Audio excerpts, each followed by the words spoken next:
Oggi Verona e il Veneto sono capitali della logistica e del trasporto. Quanto la Regione Veneto crede in questo motore? Intanto noi siamo l'ombelico del mondo del trasporto, di 4 corridoi nazionali 3 passano per il Veneto, 2 a Verona e 1 a Padova.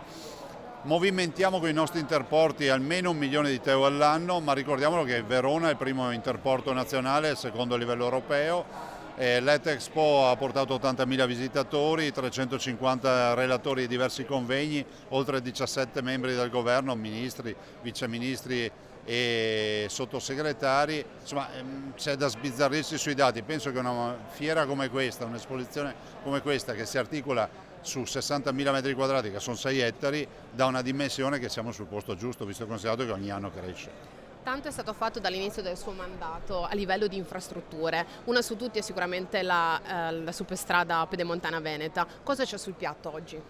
Intanto il completamento di questa infrastruttura, che è la più grande in Italia, 94 km e mezzo, 14 caselli, 36 comuni.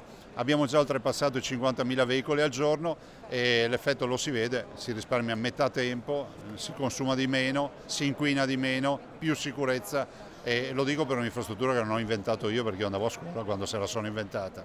Però direi che si va avanti in quella direzione, uno scalo aeroportuale unico, quasi 20 milioni di passeggeri, terzo scalo aeroportuale nazionale e soprattutto la volontà di continuare a investire nella mobilità sostenibile e soprattutto rispettosa dell'ambiente. Quanto è importante che il Veneto faccia sinergia con le altre regioni?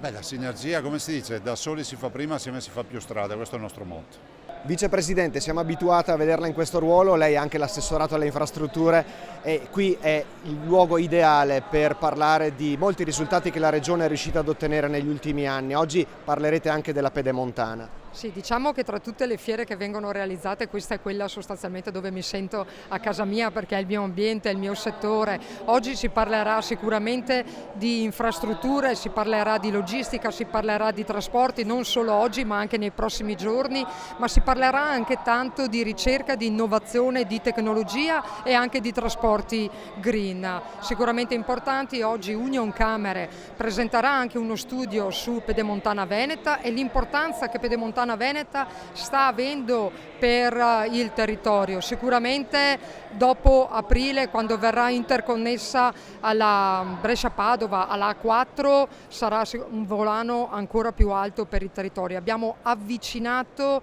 la parte pedemontana alla pianura, sicuramente abbiamo avvicinato i territori e insomma confidiamo che i risultati di Unioncamere, che non ho ancora visto, diano gli esiti sperati.